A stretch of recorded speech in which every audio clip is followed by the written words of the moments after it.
Guys, dito pa tayo sa maisa natin yan. Ano po sila, oh. Yan, lapit na itong harvest. Siguro mga katapusan ng Marso, harvest na tayo. Medyo maraming kinain na ng daga, kaya yan. Ito, sige lang, hindi naman nila mauubos yun.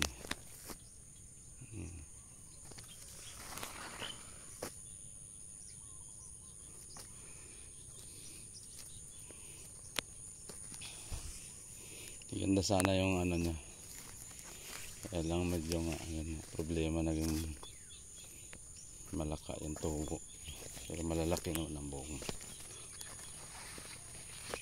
So par yan, oh. Ito sa kabila, oh, iba yung may-ari dyan, oh. Yung malapit ng anihin mag-harvest. Ito amin siguro mga end of March, okay na to, ma-harvest na din to. Hindi na rin kaya ng daga yung ano yun, punat na yan, eh. Yung medyo bata-bata pa sila yun, oh. Pinagkakain nila, malalaki pa naman. Yun, kasama talaga sa farming yung may piste. Ayan, oh.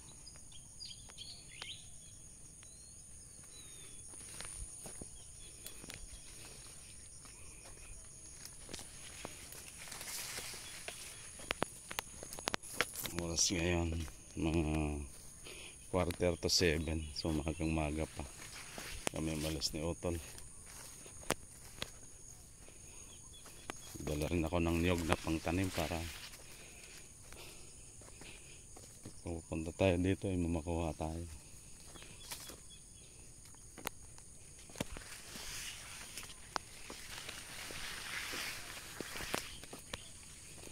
So ito, hanggang dito yung ating maisan, no?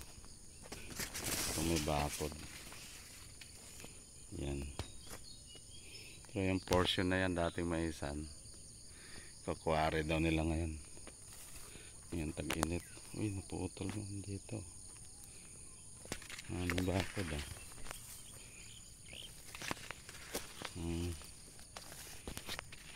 Bal. Hindi mo kasi bakuran, mga loko yung mga ano, yung kalabaw, sinisira yung ating mga pananim.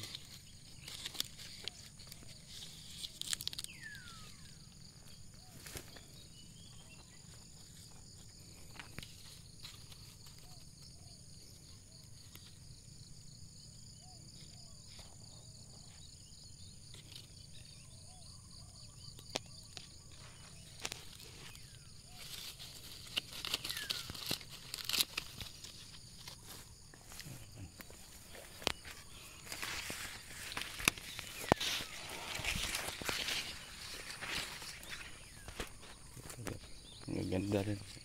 Tapos ngayon hindi mo laganong damo kasi na-sprayan namin 3 beses kung mag-spray dito. Ito motobo man. Ito, guys, tinanim ko yan, badya yan, bamboo.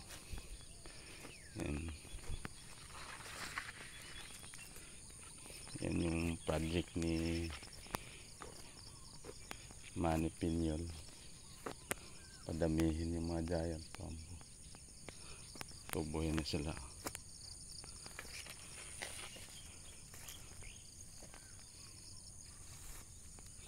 Yan, itong portion na to kaya walang ano, mais. Medyo matubig ito noong kasagsagan ng tag-ulan, kaya hindi tumubo yung mga similya. Ito giant bamboo din, oh.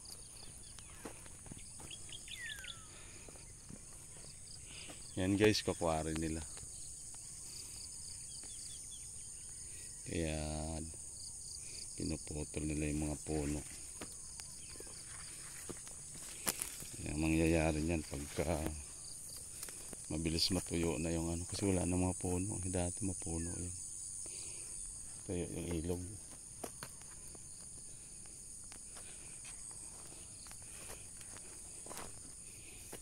Kinain ng daga, oh.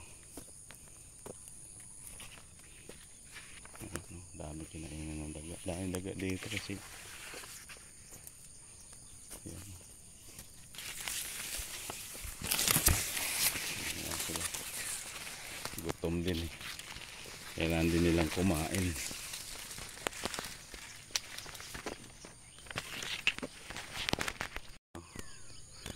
1.5 hectare po yung maisa natin. Yun hanggang doon sa may kubo na yun. Amin yung kubo na yun.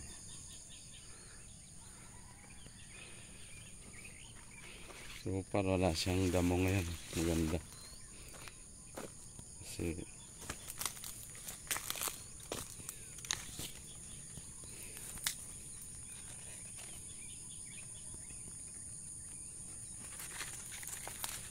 tungkuan.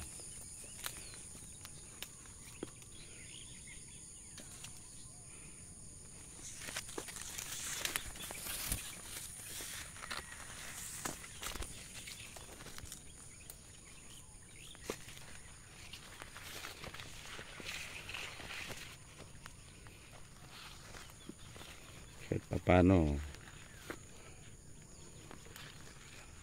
kita naman dito si Otol siguro. Hindi maganda-ganda naman.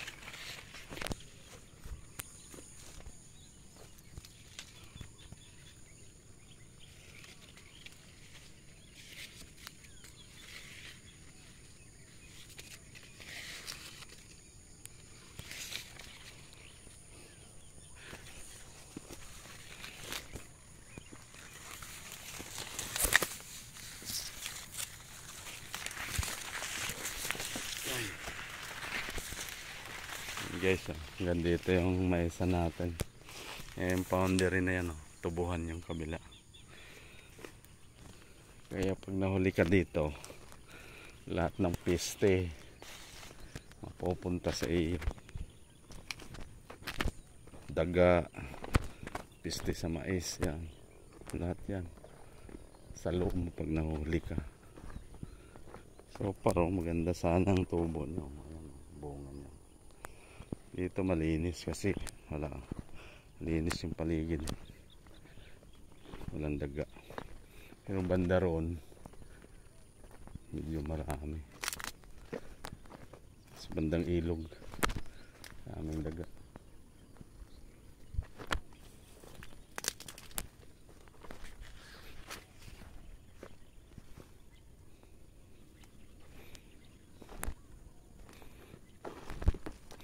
Malinis yan, walang damo. Kasi talaga pag may problema lang dito, yung baging talaga. Maraming baging. Tapos ulan ng ulan, tubo yung mga mais, may payungan ng baging. Doon kami natalo nung nakaraan. Hindi kasi napagtuunan ng pansin yung damong baging. Kala namin kaya na dahil malalaki na. Problema, umulan ng umulan. Ayun. Dahil alimos namin. Daugi kami doon. Okay lang. Next time again eh. This first time namin magtanim ng mais. Namin talaga. Ka-adjust din kami nito.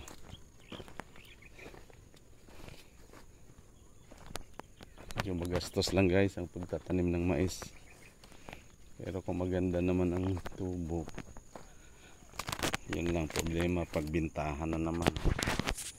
Medyo mura bilihan.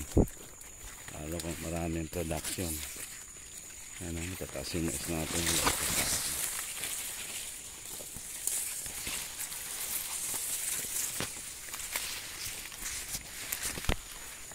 Yan, parte dito pronto sa daga kasi malago na yung tubo, lalaki na yung tubo. Tingnan mo yung guys, yung mais natin tatangkad oh. Yan, dalawa yung bunga oh.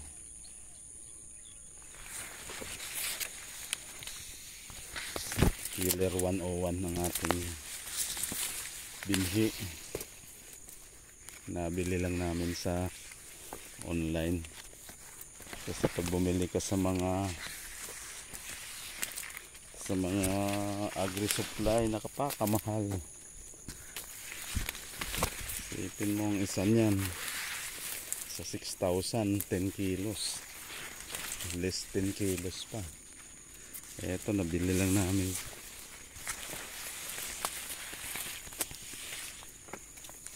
Nabili lang namin ng 2,000 sa online. Ganda naman siya. Dali lang na talaga ng tag-ulan kasi nga hindi tumubo yung iba. Yung sakit lang siya eh.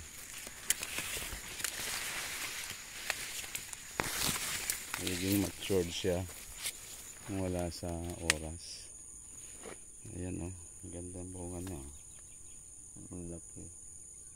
Hindi naman lahat malalaki pero okay na rin. Dala-dala yung bunga.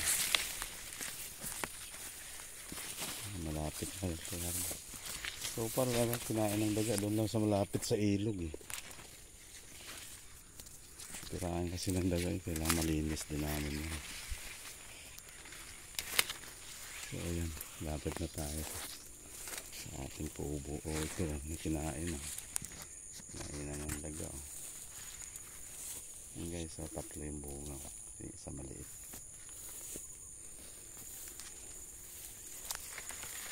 Ayan, sinubukan na ng ano. Kinikit na. Isang linggo pa din na nila kaya, matigas na yun. Dito talaga tubuhan kasi.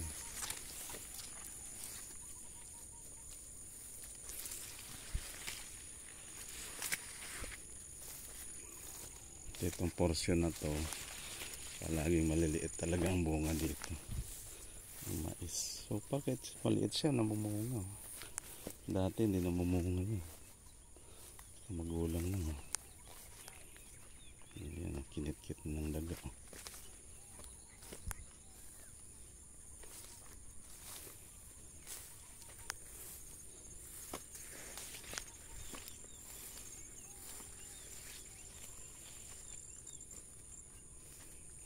Matitiyan mo lang dito. Yan ang problema nito.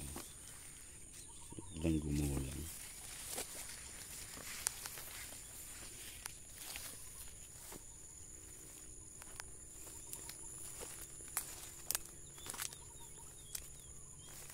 Yan, magulang. Harvest na nga ito sa katapusan ng Marso. Sayang guys yung papaya natin. Wala na. Hindi na tumubo, sobrang init na yun. So yan guys, yan yung update sa mesa natin. Maraming salamat sa panonood. Next time pag harvest naman. Salamat.